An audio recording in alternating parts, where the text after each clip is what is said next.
tero Kenya mbele as a country. To Gen Z otemo mana nyisowa niya wang'e gima dhi nyime kendo ok wan gima uparo ni wan. En mana niya pogruok me kindwa kodu en ni watimo gikwa e yo mopogore gi kaka udwa ni otim gik moko. Ka en kata wach rwakruok, wan gi colonial mentality mawacho niya ni ka rwakra kama eka anyiso ni an responsible. To Gen Z odich gi end result gimodwa timo. Omiyo nyineno ka ginie gomo margi kata ng'anyo margi to giting'o iPhone to wan ng'anyo mar millennials gi joma chien iwe iPhone ot idhi e ng'anyo. Gibiro ng'anyo giringo gidhi e Java gikawo gik moko ma ginyalo madho to pod gibiduogo street to giwacho kipenjo gi interacted with a lot of them kipenjo gi to giwacho niya wan gima important no en ni gimokelowa ka it was a march and protest it is going on gik mamoko matimore gi ok kawo pachwa.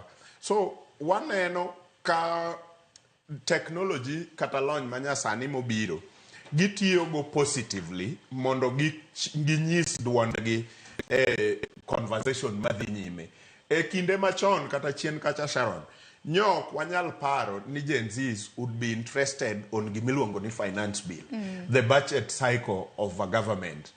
To ne waneno ka prove wrong ni they are actually in this conversation kendo gin gi duondgi item by item, and they are also telling the country ni item makama kata part makama affect wakama eyo machalo kama to wan e joma ng'eny giset written giwacho ni kura mabiro ginyalo amua ni jok ma jonyuolgi ok dhi go kura gine ma gidhi go kura to kata ka jonyuolgi ogo kura to ging'eny nikech jonyuol nyalo bet 2 to Gen Z gina 4 kata Gen Z gina 3 nyiso ni ka gidhi go kura to gigo kura kanyakla kaluwore gi dwachgi to this country nyalo yudo lokruok gima ok ang'eyo whether lokruogno nyalo terowa to the next place mwadwaro in terms of development koso lokruokno nyalo bedo lokruok to the negative, but for sure Gen Z nyalo kelo lokruok ma gidwaro.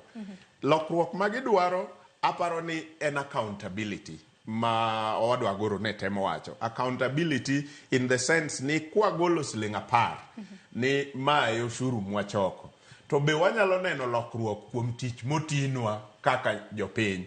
Gen Z nyo gin jok ma ng'enygi nyo ni e university kata kacha gidwa ng'eyo ni ei omenda mosol kaka osuru mar piny ere kaka mane part of that pesa mane maduogo e sombgi manyalo miyo ngima betnegi mayot to mane madhi e sectors moko manyalo create opportunities makagitieko somo to giyudo the employment opportunities magidwaro. So nitiere possibility ni nyithindogi dhi rally themselves ka gitiyo gi lony manyasani ma en TikTok, Facebook to gi gik makamago mondo gidhi gikaw kura in large numbers e kinde mabiro to gibiro dhi kamano nyaka 2027 magigo kurano.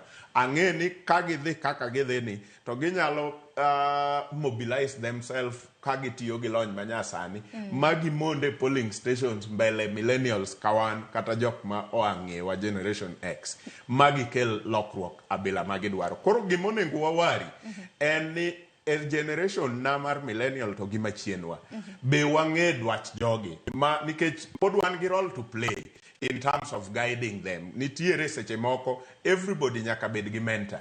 Nitie seche moko ma ginyalo dwaro gik moko ma samoro experience na gimari wacho ni ok bi tero wa kama wadwaro as a country, ok bi chopo dream wa. Koro ka emonengo wachiwe guidance, but ok inyal chiwo guidance e gimikia. So it is upon us mondo wachop machiegni wa support gi mondo wa understand niya dwach gi sie en ang'o to ka dwach gi wayudo ka en gima ber to wadong chien kendo wa support gi ka gitelo mbele.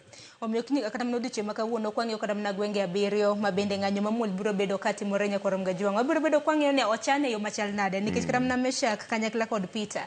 Kwang'eyo kata mna kaka ng'anyo mabende kori wacho ni timo gi Gen Z kata mna rowere matindo e pacho ka. Pogruok nitiere nikech king'iyo kata mna wang' jowi kiwinjo kata mna Nyakalondo kaka girakore gi obila. Ng'anyo mosekadho waneno mana jopiny karakore gi obila gi kidi. Moko bende bayo obila gi gik mamoko. Gen Z tengene rakore gi dhoge. En wacho ni idwa